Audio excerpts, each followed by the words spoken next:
Welcome to astro Ritika, आप सभी का मेरे चैनल पर स्वागत है। 2025 26 जून गुप्त नवरात्रि पड़ने वाली है। गुप्त नवरात्रि में देवी की आराधना का विशेष महत्व है। जब भी आप किसी भी परेशानी से परेशान हैं या आप कभी भी जब देवी की आराधना करना चाहते हैं तो गुप्त नवरात्रि का विशेष महत्व है। गुप्त नवरात्रि में की हुई 10 महाविद्याओं की आराधना आपको विशेष फलदायी होती है और ये विशेष कृपा, देवी की विशेष कृपा आपको प्राप्त होती है। जब भी आप गुप्त नवरात्रियों में देवी की आराधना करते हैं, इससे आपको देवी की विशेष कृपा प्राप्त होती है। 10 महाविद्याओं में 8वीं महाविद्या पीताम्बरा देवी है। जब भी आपके जीवन में कोर्ट कचहरी से रिलेटेड परेशानियां चल रही हैं तो आप पीताम्बरा देवी की आराधना कर सकते हैं। पीताम्बरा देवी की आराधना करने से आपके जीवन में चल रही कोर्ट कचहरी से रिलेटेड परेशानियां दूर होती हैं। वहीं अगर आपके जीवन में शत्रुओं से परेशान है तो भी आप पीताम्बरा देवी की आराधना कर सकते हैं। पीताम्बरा देवी शत्रुओं पे विजय की प्राप्ति करवाती है, कोर्ट केस से रिलेटेड विजय की प्राप्ति करवाती है। वहीं अगर आप पॉलिटिक्स में है या आप राजनीति से जुड़े हुए हैं तो पीताम्बरा देवी की आराधना करने से आपको राजनीति में सफलता मिलती है। वहीं अगर आप कर्जों से परेशान है या आपके जीवन में फाइनेंस से रिलेटेड प्रॉब्लम चल रही है तो आप चंडी पाठ के 11वें अध्याय का पाठ अगर गुप्त नवरात्रि में करते हैं तो गुप्त नवरात्रि में किया हुआ चंडी पाठ का विशेष महत्व है। गुप्त नवरात्रि देवी की विशेष कृपा के लिए होती है। जब भी आप गुप्त नवरात्रि में देवी की आराधना करते हैं, इससे देवी की विशेष कृपा प्राप्त होती है। गुप्त नवरात्रि में अगर आप देवी के 11वें अध्याय का पाठ करें, चंडी पाठ के 11वें अध्याय का पाठ करते हैं तो ऐसा करने से आपके जीवन में चल रही फाइनेंशियल प्रॉब्लम सॉल्व होती है। अगर आपके जीवन में किसी भी रिलेटेड आपके वैवाहिक जीवन में परेशानी है या शत्रुओं से परेशान है तो अर्गला श्लोक का पाठ करें। अर्गला श्लोक का पाठ करने से आपके जीवन में शत्रुओं से रिलेटेड परेशानियां दूर होती हैं, मैरिज लाइफ में चल रही परेशानियां दूर होती हैं।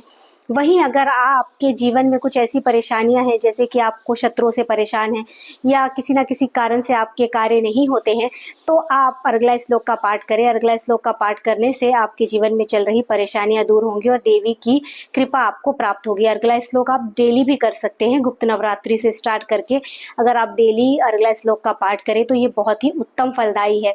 अगर आपको हेल्थ रिलेटेड कोई परेशानी है, किसी बीमारी से परेशान है या किसी भी प्रकार की बीमारी आपको परेशान कर रही है तो आप कवच का पाठ करें। दुर्गा सप्तशती में कवच है, दुर्गा देवी कवच। देवी कवच का पाठ करने से आपके शरीर में जो भी बीमारी है या किसी भी बीमारी से आप परेशान हैं तो उसका अंत होता है और आपकी हेल्थ रिलेटेड परेशानियों से आपको मुक्ति मिलती है।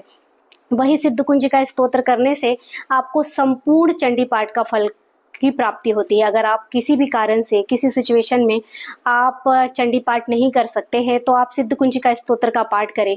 सिद्ध कुंज का स्तोत्र का पाठ करने से देवी के जो चंडी पाठ है उसका संपूर्ण फल आपको प्राप्त होता है और देवी के जो अध्याय हैं उनके संपूर्ण सिद्धि मिलती है आपको। चंडी पाठ करने से आपके अगर कोई मंत्र सिद्ध नहीं हो रहे हैं, आप बहुत सालों से कोई उपाय कर रहे हैं और वो उपाय आपके लिए काम नहीं कर रहे हैं, आप देवी की आराधना कर रहे हैं और आप की जो इच्छा से आप आराधना कर रहे हैं वो इच्छा पूर्ति नहीं हो रही है तो आप सिद्ध कुंज का स्तोत्र का पाठ करें। सिद्ध कुंज का स्तोत्र करने से देवी आपकी इच्छा पूर्ति करेगी, क्योंकि सिद्ध कुंज का स्तोत्र सिद्धि के लिए होती है।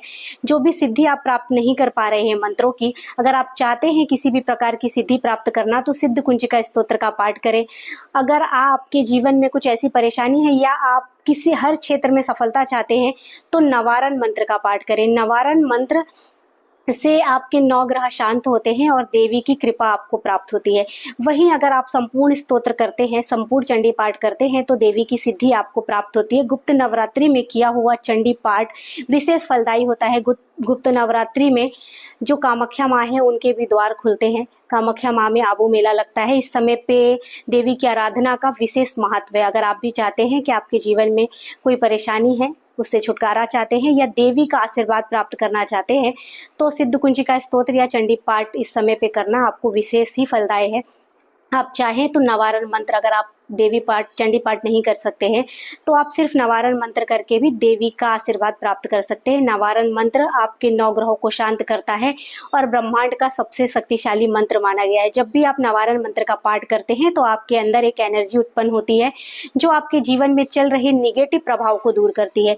अगर आपके जीवन में भी कुछ निगेटिव परेशानियां चल रही हैं या किसी भी परेशानी से आप परेशान हैं तो नवारण मंत्र का पाठ आपको इस गुप्त नवरात्रि में करने से आपके जीवन में चल रही निगेटिव निगेटिव परेशानियां दूर होंगी, निगेटिविटी दूर होगी और आपके जीवन में पॉजिटिव एनर्जी का संचार होगा। अगर आप भी अपने जीवन में पॉजिटिव एनर्जी चाहते हैं तो नवारण मंत्र का पाठ करें। अगर आप डेली चंडी पाठ नहीं कर सकते हैं तो सिद्ध कुंजिका स्तोत्र का पाठ करें। सिद्ध कुंजिका स्तोत्र का पाठ करने से चंडी पाठ का संपूर्ण फल प्राप्त होता है। वहीं अगर आप नवारण मंत्र डेली करते हैं तो आपके अंदर एक पॉजिटिव एनर्जी होती है और आपका होरा पॉजिटिव होता है। और अगर आपका होरा पॉजिटिव है तो आपको किसी भी निगेटिव एनर्जी से डर नहीं लगता, कोई भी निगेटिव एनर्जी आपको अट्रैक्ट नहीं करती और आपके जीवन में जो भी नवग्रह हैं वो आपको पॉजिटिव रिजल्ट देते हैं। अगर आप भी चाहते हैं कि आपके जीवन में परेशानियां ना रहें और आप पॉजिटिव खुशहाल जीवन जिए तो इस गुप्त नवरात्र चंडी पाठ का स्तोत्र अवश्य करें और चंडी पाठ करने से आपके जीवन में जरूर ही पॉजिटिव एनर्जी का संचार होगा। Thank you. अगर आपको मेरी वीडियो पसंद आई हो तो लाइक एंड सब्सक्राइब करें।